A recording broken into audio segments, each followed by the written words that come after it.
क्या आपको पता है राम जी की एक बड़ी बहन थी। आज हम आपको बताएंगे कि राम जी की बड़ी बहन थी जिसके त्याग प्रयास की वजह से राम जी, भरत जी, लक्ष्मण जी व शत्रुघ्न जी का जन्म हुआ। यह कहानी अयोध्या के महान राजा दशरथ के घर से शुरू होती है। राजा दशरथ के पास सब कुछ था, लेकिन एक चीज की कमी थी, पुत्र। पुत्र एक न होने के कारण उन्हें लगता था कि वह अपने वंश को आगे नहीं बढ़ा पाएंगे। लेकिन दशरथ की सबसे बड़ी बेटी शांता पहले से ही जन्म ले चुकी थी।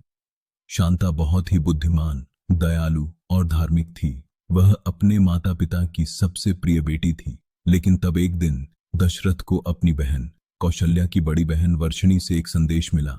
वर्षिणी अंग देश की रानी थी, जिसका विवाह राजा रोमपद से हुआ था। संदेश में लिखा था, भैया, मेरे भाग्य में कोई संतान नहीं है। क्या तुम अपनी बेटी शांता को मेरे पास भेज सकते हो? मेरा दिल इसी से भर जाएगा।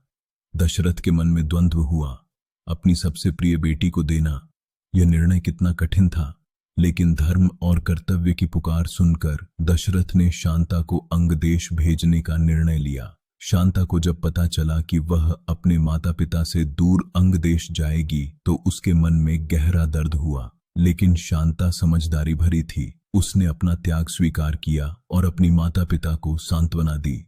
शांता अंग देश के लिए रवाना हुई। अंग देश पहुंचकर शांता को रानी वर्षिणी ने सबसे प्यार से गोद लगा लिया। शांता अब रोमपद की गोद की बेटी बन गई। उसने अंग देश में एक आदर्श राजकुमारी का जीवन जिया।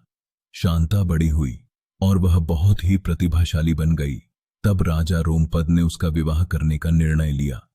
रोमपद की पसंद थे एक महान अर्षि, ऋष्यशृंग। वे विभंडक के पुत्र थे और अद्भुत तपस्या के लिए प्रसिद्ध थे। ऋष्यशृंग की एक विशेष शक्ति थी। उनकी तपस्या से वर्षा हो सकती थी, सूखे को दूर किया जा सकता था। शांता और ऋष्यशृंग का विवाह हुआ। यह एक दिव्य मिलन था। अब अयोध्या में फिर से दशरथ को पुत्र की कामना ने व्याकुल कर दिया। तब दशरथ को एक विचार आया, क्यों न वह अपने दामाद ऋष्यशृंग से मदद मांगे। ऋष्यशृंग की तपस्या की शक्ति से ही तो सूखा दूर हो सकता था। दशरथ ने अंग देश के लिए एक दूत भेजा। मेरे दामाद से प्रार्थना करो कि वह अयोध्या आए और एक महायज्ञ करें। शांता ने अपने पति ऋष्यशृंग को समझाया।